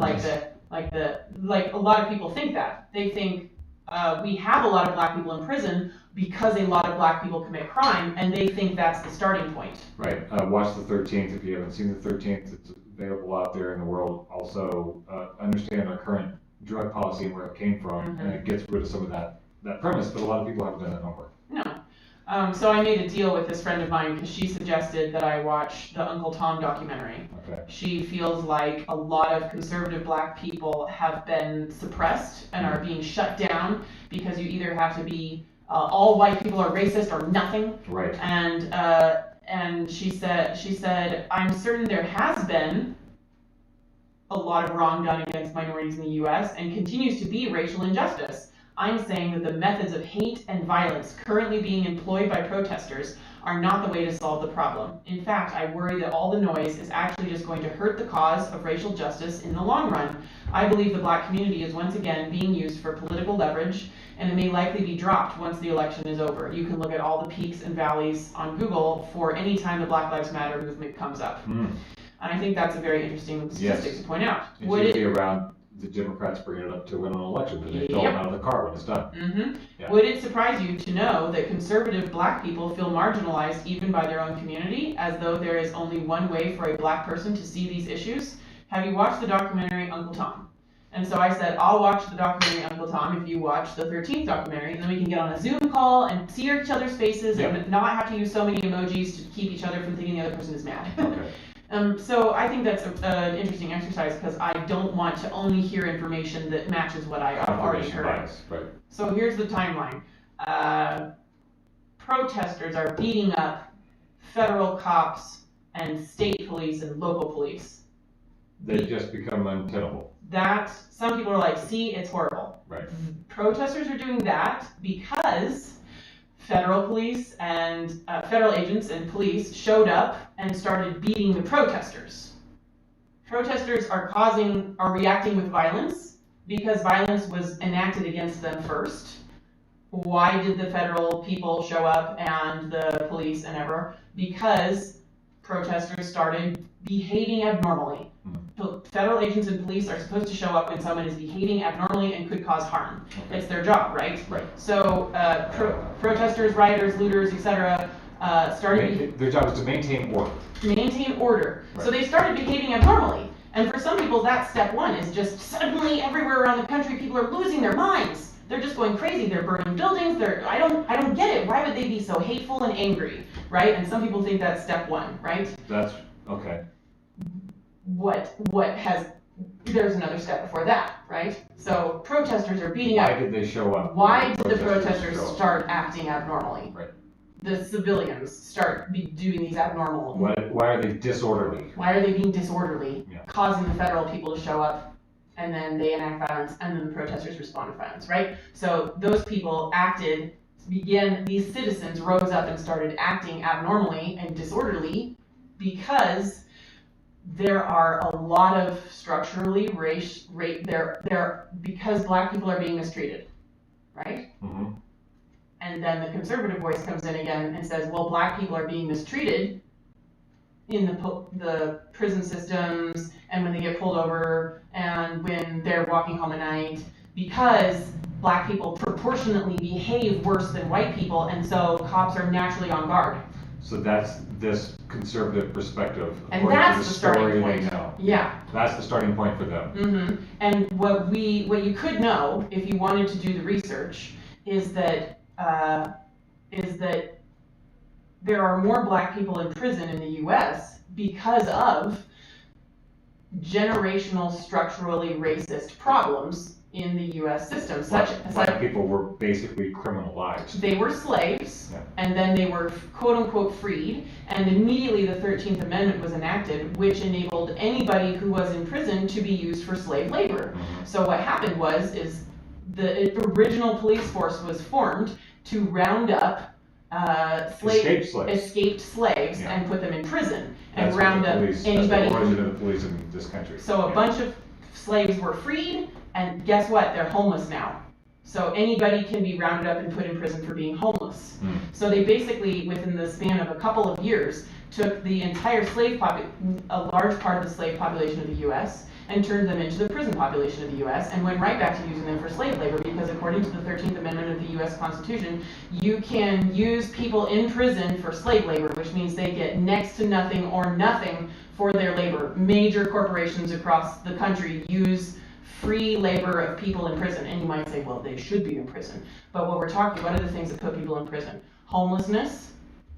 Poverty. Yeah. You go to prison because you can't pay a parking ticket. Yeah. You go to prison because you go don't to jail for that. You don't have money for your house. Yeah. You go to prison because you were smoking marijuana. Yeah. And in the last century, the government decided that what you do with your body should be called a crime, even though it isn't causing anyone any harm. So that's the timeline. Well, they just shouldn't break the rules. Don't do bad things, and Even you decide if the what's rules bad. are untenable So skewed. you could know all those things. Could. We packaged up a bunch of people from, I should say, the European colonizers of the early U.S. packaged up a bunch of people from the African continent and brought them to the U.S. to be slaves. And then Abraham Lincoln, quote unquote, freed the slaves. And then the early police force was formed to scoop up as many of those freed slaves as possible. Escaped slaves and freed slaves, because you could be put in jail for being homeless back then. Crossing the wrong line into the wrong county jail. Suddenly you're not free in this county, now you were free in the other county. But so the early police force was formed to catch slaves. The prison industrial complex was filled up with people who the government pays to hold. The government pays the prison to hold people there, and they have to meet certain quotas of how many people they have in prison, or they don't get the right amount of money from the government that they want. And then after World War II, the government promised houses to the veterans, except that there was insane amounts of discrimination against minority veterans coming home. So what you started there was this massive generational wealth and generational poverty.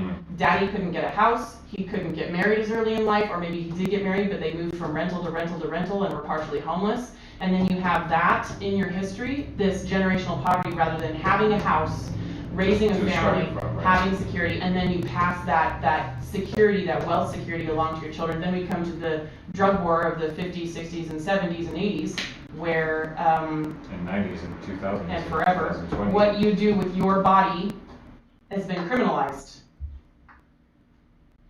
What you do with your body has been criminalized. It should be a crime if you drink alcohol and speed and hit somebody. That should be a crime because you caused harm. It's not a crime for you to drink alcohol, however. Right. But it is a crime for you to smoke marijuana federally. And eat Taco Bell. It's not a crime for you to smoke nicotine. It is a crime for you to, yeah. So anyway, they criminalize what you do with your body. Like if you go out and you do, theoretically, logically, by the base code of the universe of this crime is doing harm concept, right? So you go to your house and you drink alcohol, right? That's not a crime. But if you drink alcohol and you go beat somebody up, that is a crime. It should be that way with anything you put in your body. If you smoke too much pot and try to get somebody a hug, it has to be consensual. It's a crime. Right? Okay, so that's the drug war. So that put a bunch of people in prison for no reason. They weren't causing harm. And then we had private prisons. Right. So the private prison industrial complex, people are making money off of people being in prison. Yes. And also making money because they get to use those people for free slave labor according to the 13th Amendment. Who's the billionaire? Bloomberg?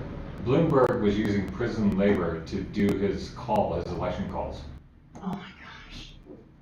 He literally had slave labor campaigning for him, paid them to campaign for him. And it was guys in prison on the phone saying, you should vote for this prison guy. Getting like $2 an hour or something. That's what they were getting paid. Yeah. Then we come to Jimmy Carter's mental health. And I was speaking about this with my brother earlier, and he said, well, but I thought Reagan emptied out the mental health institutions because they were abusing people. Yeah. And whether that was the case or not, suddenly we have thousands and thousands of U.S. citizens on the streets with no money to get their medication and no support when they are having breakdowns, and then they start getting taken to prison. Reagan was cutting government fat, not spending money on unproductive people in the society, which were people who were having mental health issues. Which is unfortunately a very Protestant work ethic. There was no help for those folks, and so they became society's problem. Right. They became more homeless, they became more criminal. They became criminalized. Yeah, because it's a crime to be houseless. Yes. It is a crime to be houseless in parts of the U.S., vast parts of the U.S. So then you need more cops.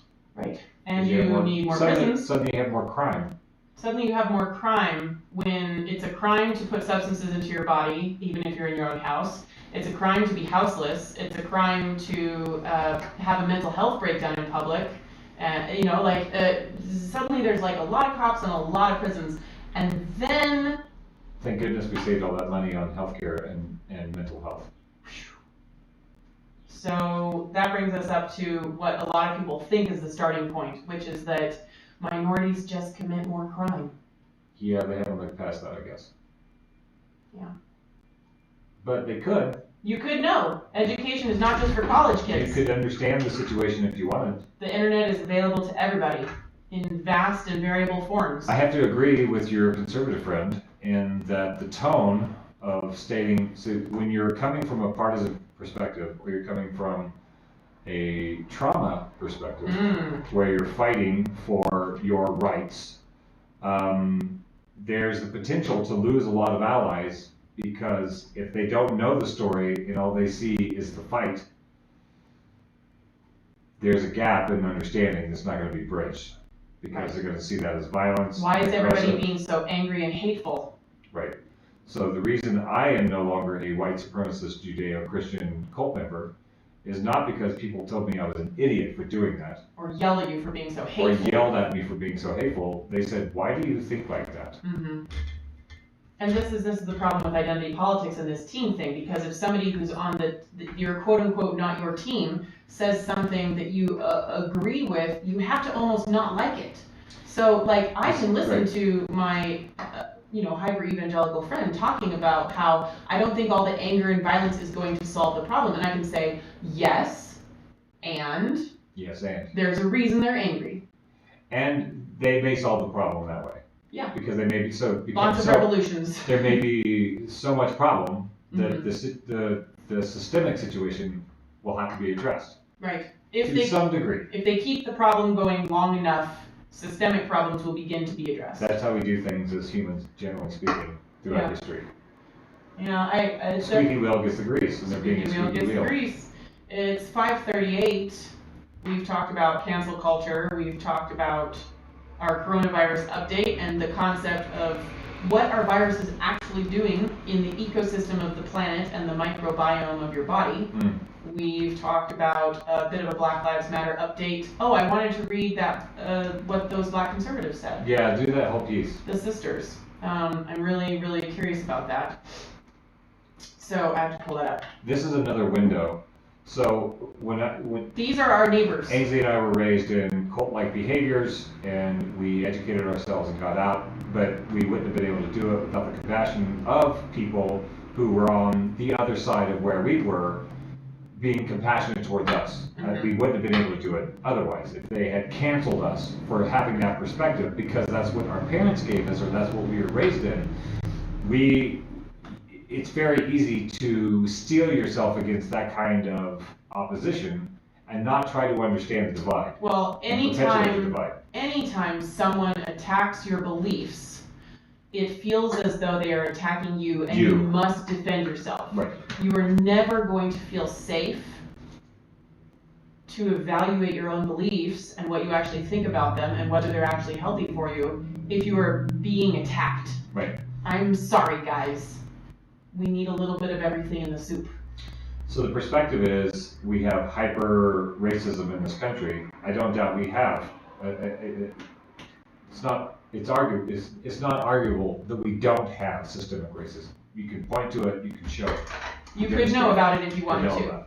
That's a real thing. Systemic racism is the thing that we're grappling with. The 13th documentary on Netflix is a really easy launch point. Super easy launch point. Right. The degree of the racism and canceling people who are ignorant of the issue does not help them learn the issue. Or canceling people who think it's a sin issue, not a skin issue, also doesn't help the issue. So what's happening with the Black Lives Matter, for people who are not dealing with black people, they're not living in environments where they see the racism, where they have friends that can tell them about their experience, are suddenly saying, we're not racist, why is everybody calling us a racist? And so some of those enclaves where there's different relationships. It's not just black and white people. And what you found here is a couple of black ladies, black sisters, who said we don't like the Black Lives Matter movement. Yeah. And why? And you can read that letter, and on that post there are some comments from some of our listeners actually on that post that you can read after you read the piece. Okay. Yeah, I think it's this is important. We've only got 15 minutes. These are our neighbors. Yeah. These people are inhabiting and shaping the planet just as we are inhabiting and shaping the planet. And they're not a stereotype. No. I think my perspective so far on the uprising of the black conservative is that, yeah, just as not every white person has a very privileged experience because of poverty, not every black person has a racially suppressed experience because maybe their grandpa did get a house after World War II, and they haven't been struggling with poverty for 3 generations, and their dad wasn't in prison their whole childhood. Right. And they have a lot of white friends, and they're sort of middle class, I think we need to look at the demographics of all of these black conservatives and see what their experience has been in the US. That's important. That's important. So these 2 sisters said, what happened was they painted over a Black Lives Matter mural. Okay. These black ladies. These black ladies went and painted over a Black Lives Matter mural. And then they made this post. And they made this comment. They accuse us of hating ourselves for painting over the Black Lives Matter quote-unquote mural. Stupidest thing I've ever heard. We could never hate something as beautiful as ourselves. We are a wonderful creation from God.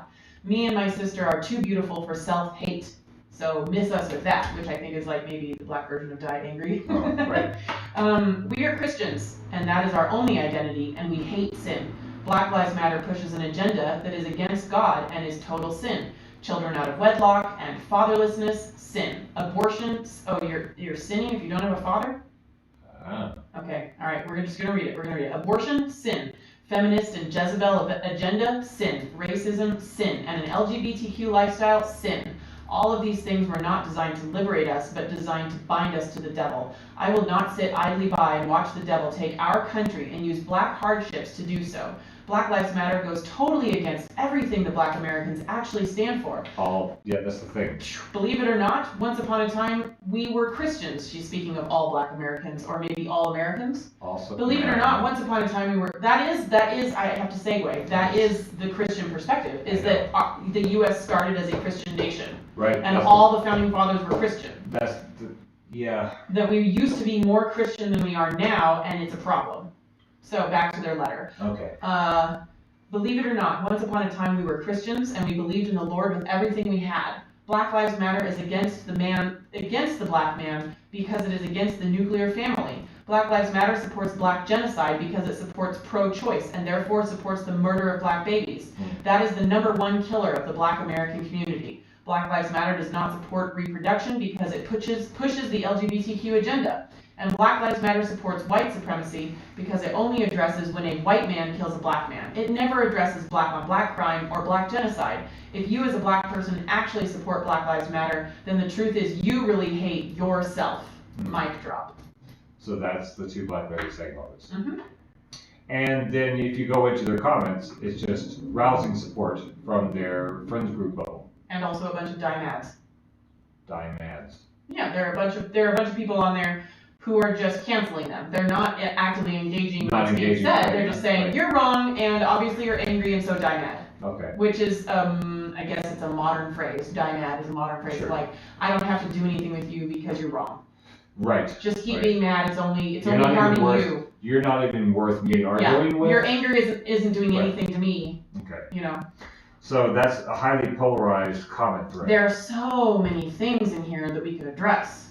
Mm-hmm. Oh, so many things that could be addressed. Sure. To me, this isn't so much two black sisters speaking out. And I'm not saying sisters as in like, I'm assuming I'm allowed to call African American ladies sisters. I mean, they are literally sisters of each other. To me, it's a couple of conservative Christians. Because that makes more sense. Like, all the things that they're saying the Black Lives Matter movement is doing wrong are because of their conservative Christian beliefs. It's very much all Christian belief. That's a Christian experience. And if you actually look at the statistics and the demographics and the context of the high black abortion rate, it's not this weird predatory on black people thing, and it's not black people are sinning more by aborting their babies. It's a poverty problem. If you looked at causation instead of correlation, we have a poverty problem. We have a lack of sexual education and a lack of access to the proper medical care to prevent pregnancy. Lydia says, I don't have the impression that theory accurately describes Bevelyn and Edme. Those are the two sisters, I guess. Don't you think it would be more productive to invite them for an interview on your podcast rather than guess on something that remains, that guess on something, their reasons and background? Guess there, she edited it on my version. Okay. I don't have the impression that theory accurately describes Bevelyn and Edme. So Lydia is saying that she doesn't feel like my theory that these two black ladies aren't having a typical black experience. My theory is I don't think the few conservative voices such as Candace Owens who have popped out are having a typical black experience. Well, Eric Nallen addresses that. Oh, he does? In a comment. He says, I have no idea what truly motivates Candace Owens, but for a young woman who experienced racism and a substantial legal settlement after, she seems to have abandoned any campaigns or any semblance of what she once fought against. Her misinformation campaigns are far too glitzy and well-produced to not have substantial funding behind them. As such, it's not a stretch to conclude she is well compensated for her public statements. Excuse me, very well planned and scripted public statements. She works for Turning Point USA, like many other young actors follow the money. Yeah, I think so. She was treated with racism and won a lawsuit. Yeah, and then continued to earn money. Yeah. In various ways. If you look at her, if you look at like people who love Biden, I'm like, you need to look at his record. Yeah. Like, if you actually look at what she has done, what Candace Owens has done, and her experience of life, and who she's married to, and who her parents are, and where she works, and all the people she's taking money from, she flip-flops all over the place. Yeah. She does not have a consistent or reliable worldview to me. So, as far as what Lydia said, I would love to have Bevelyn and Edme on the show. Oh my gosh, that'd be amazing. Maybe we should ask her. Yeah, I will. I just happened to find this today while I was doing research for the show, so I didn't have a chance to invite them ahead of time. But I'll definitely reach out. I'm happy to make that commitment and see if they're interested in talking on the show at some point. Or even if we could just do a back and forth email and address some points that whatever's easier. Totally. For everyone involved. Lydia also said that she feels like Dr. Bush is amazing. She loves his work. This is the virologist or the endocrinologist. Right. Love his work, and his recently rebranded product was a huge game changer for me many years ago while struggling with an inflammatory condition. That's another thing we don't talk about enough in our healthcare system is the role of inflammation. You can have one kind of inflammation and have so many other problems just because of that one unaddressed inflammation. Like if you're allergic to almonds, you will have so many other problems, and you'll be trying to treat all those other problems when really if you just eliminated almonds, you would lessen your immune system inflammation entirely and enable your body to handle all those other situations with ease. I got 5 minutes left. What a show. I wonder why Lydia doesn't think And like, there's no way for us to really know if Evelyn and Edney had a typical Black experience in the U.S. without going through their lives and saying, were you ever racially discriminated against? Were you able to get a job and go to the college that you wanted to? Was your dad home while you were growing up? Like, I think we could make a chart for how structurally, racially oppressed someone is. We could make a quiz. If these various things happened to you, you probably suffered from the systemic racial problems in the U.S. But if you did not suffer from any of these problems, then you're not having a typical minority experience in the U.S. My friend Justin Young, who grew up in Hawaii, he has a Black Lives Matter icon on his Facebook. He's commenting on this post by these two ladies. Evelyn and Edney. Yeah, he said, "I've grown up in the only state in the union with a minority majority." So Hawaiians are considered minorities. Right, because anybody not white is a minority. Right. Oh, that's fascinating. Right. The pressure to conform to an idea of what it means to be a good person is still very much rooted in Western Eurocentric ideas of Christianity. Because of missionaries in the 1800s. The Christian golden rule of do unto others still assumes that one's personal preference is the default for everyone else with whom that person interacts and removes empathy from the equation. Right, because God, it's not your preference, it's God's rules. So he says, quote, "I've never experienced racism, therefore I will treat you as if you've never experienced racism, because that's how I would want to be treated. It's the same thing that wearing masks in public. I wouldn't want to wear a mask. I wouldn't want to wear a mask in public, therefore I will look down my nose at those who do as being afraid." There must be something wrong with them, because my opinion is different than theirs. Right. Shorts and shoes are required in most reputable establishments, but not pants. Haven't yet heard the argument against the tyranny of the shirt-shoe requirement. Nor seen many people going around without pants. One has the right to, I can't say the word, off. One has the word to F off. One has the right to F off to other businesses that take COVID less seriously. However, businesses have the absolute right to limit their liability, especially if it's to ensure the safety of the staff and other guests. Individuals do not get to be mad about this. It all has to do with lack of empathy, the inability to understand that others may have had different experiences and risk tolerances. One is not owed service, just as we are not owed an existence. Ultimately, the universe and capitalism don't care if we live or die. Only other people and some animals. The universe and capitalism. Right. Only other people and some animals care if some people die. So we might as well just try to make this existence as nice for everyone as we can, right?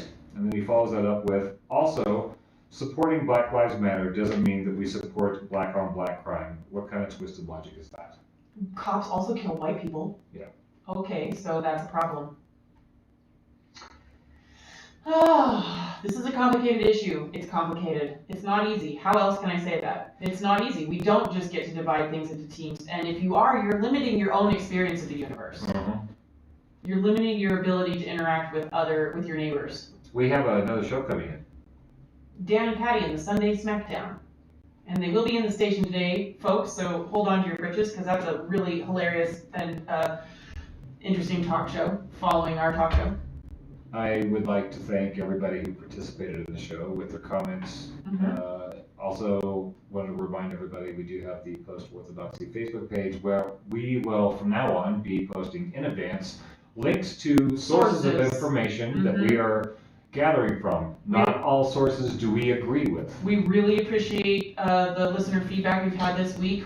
Who's our intended audience? Why would people listen to us talk for 2 hours? And where are your sources? And we're going to take that stuff to heart. So thanks for supporting this show. And we'll see you next week. You have the thing. Oh, I gotta do the thing. Yeah, you have the power of the thing. Yeah, we appreciate all the comments. Thank you so much to our listeners on butteramericaradio.org/stream. Thank you so much to our Facebook and Twitch viewers this afternoon. And nobody really commented today, but we did get some comments on other posts. And And feedback just always makes things way more fun for everybody. Yeah, thanks for playing, folks. Welcome to my That's the intro. It's time for Post-Orthodoxy. Yep, start a new one. You can join the Post-Orthodoxy conversation by catching one of our live streams on Facebook, Twitch, or YouTube. If you'd like to connect with us online, we can be found on Instagram at Post-Orthodoxy, on Twitter and Facebook as ourselves, and on Twitch as the Seviers. Our work on the Post-Orthodoxy conversations is supported by listeners like you through our Patreon, where patrons of the show have access to perks and exclusive content. That's patreon.com/postorthodoxy. Post-Orthodoxy began as a live radio broadcast on KBMF 102.5 FM, America's Most Radio. Find other quality radio shows by the 70-plus volunteer DJs on the station archive at butteamericaradio.org/shows, or you can stream live 24/7 from anywhere on the planet at butteamericaradio.org/stream. Our Post-Orthodoxy theme music was composed by Frank Pascal, and a special thanks goes to our voice actors, Amelia, Colin, Zbo, Rosie, Gabo, Vicky, Mokai, and Tony. Thanks for playing.